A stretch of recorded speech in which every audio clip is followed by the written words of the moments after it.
Hello বন্ধুরা, কেমন আছো তোমরা সবাই? আশা করছি খুব খুব ভালো আছো। আর আমিও তোমাদের ভালোবাসা আশীর্বাদে ভালো আছি।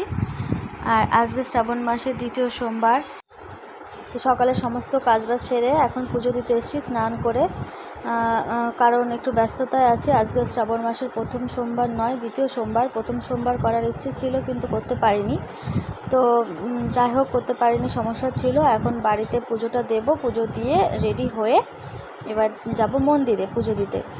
তো বাড়ির পুজোটা আগে করে নিই, বাড়ির পুজোটা করেই তারপর রেডি হয়ে যাব। তো তোমরা ভিডিওটি দেখতে থাকো, আশা করছি ভালো লাগবে, স্কিপ করবা না। তো ছেলেকে নিয়ে বেরিয়ে পড়লাম মায়ের বাড়ির উদ্দেশ্যে। এখানে মায়ের বাড়ি বলতে মা সিদ্ধেশ্বরী মা, ওখানে শিব মন্দির প্রতিষ্ঠিত আছে। তো আমার সাথে অঙ্কুশও পুজো দেবে। অঙ্কুশ ওই জন্য সকাল থেকে কিছুই খায়নি, বলছে আমি পুজো দেবো তারপরে খাবো। আর আমি বারবার পেছনের দিকে ছেলেকে ভাবছিলাম নেবো না, কিন্তু ও কি বায়না জুড়ে দিল, ও যাবেই। আর ভাবলাম যে না যায়, ওকেও গিয়ে একটু পুজো ঠাকুরের দর্শন করে নিয়ে আসি। অঙ্কুশ ঘুরতে কিন্তু খুব ভালোবাসে। আর আমি সাইকেলে করে নিচ্ছি ঠিকই, আমার একটা টেনশন হচ্ছে সাইকেলের পেছনে যদি পা আটকে যায়। আরও একবার সাইকেলের পেছনে পা আটকে গেছিলো, তো এখনও তো সেরকম বড় হয়নি, ছোট, সাইকেলে বসতে গেলে পা কিন্তু আটকে যায়, আবার যদি ঘুমিয়ে যায় সেই ভয়ে। তো দেখো চলে আসছি মায়ের বাড়িতে।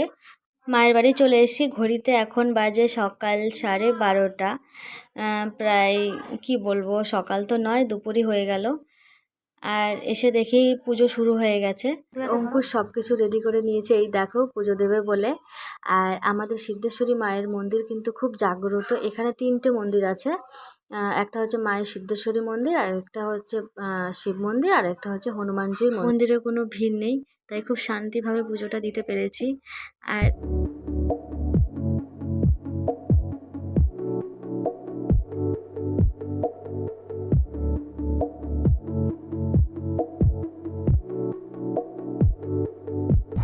তোমরা একটা জিনিস খেয়াল করেছো কিনা জানি না, আমার অঙ্কুশের চোখে যে চশমাটা, অনেক চশমাও খুলবে না। ও বলছে মা আমি চশমা খুলবো না, আমি চশমা পরে গেলে ঠাকুর আমাকে দেখবে, বলবে অঙ্কুশ তো অনেক হ্যান্ডসাম হয়ে গেছে, এইভাবে আমাকে বলছিল বাড়িতে। আমি আমি ওর কথা শুনে আমি কি বলবো, ঠিক আছে চশমা খুলবেই না। তাও ওই জল ঢালতে যখন গেছিলাম বাবার মাথায়, আমি যে বাবা চশমা পরে জল ঢালতে নেই, তুমি চশমাটা খোলো। তাও খোলেনি, বুকের মধ্যে রেখে দিয়েছে। আমি যখন গেছি অনেকটাই বেলা হয়ে গেছে, সকাল থেকে তো পুজো শুরু হয়ে যায়, তো বেশ ফাঁকা ফাঁকা ছিল। একদিকে না ফাঁকা ফাঁকাই আমার মনে হয় পুজো দিয়ে শান্তি।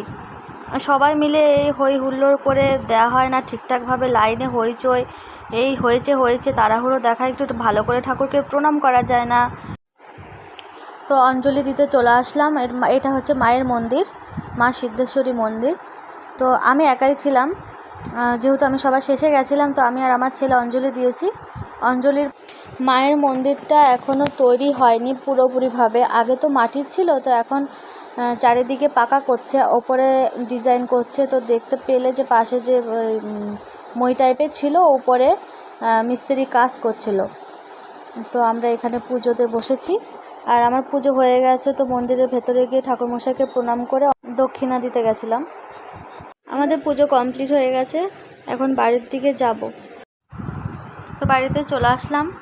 বাড়িতে এসে তো বুঝতে পারো সেরকম করে সাজ পোশাক থাকে না, তো যেমন শাড়িটা ছিল পরা ভালো, তো ওই জন্য একটা রিলস বানালাম ছেলেকে নিয়ে। আর বাড়িতে সেরকমভাবে সেজে গুজে ভিডিও করা হয় না, সত্যি কথা যেটা, আমি সময় পাই না এত, ও যা পাই তাই করি। তো ছেলেকে নিয়ে ভিডিও বানাবো, তারপরে ভিডিও বানানোর পর বাড়িতে পুজো দেওয়ার আগে আমি ছেলের জন্য রান্না করে গেছি, তো ওই জন্য আর চাপ নেই, ওই জন্য ছেলেকে খাইয়ে দেবো। তো ছেলেকে খাইয়ে দিয়েছি। ছেলেকে খাওয়ানোর পরে এবার আমি শ্রাবণ মাসের সোমবার আমি কখনোই করিনি, এই ফার্স্ট টাইম করেছি। তো শ্রাবণ মাসের সোমবার যেটা নিয়ম, সেটা হচ্ছে তো সবাই করে, যেটা সবাই পুজো দিয়ে বাড়িতে সাবু কলা ফল দিয়ে যা পায়, কিন্তু মানে খাওয়া যায় না, ভাত খাওয়া যায় না, আগুনের জালের কোনো কিছুই খাওয়া যায় না। তো আমি এখন সাবু ভিজিয়ে গেছিলাম বাড়িতে পুজো দেওয়ার আগে, তো সেই সাবুই এখন মেখে খাবো। ছেলেকে খাইয়ে দিয়েছি, ছেলেকে খাওয়ানোর হয়ে গেলে আমার ঝামেলা মিটে যায়।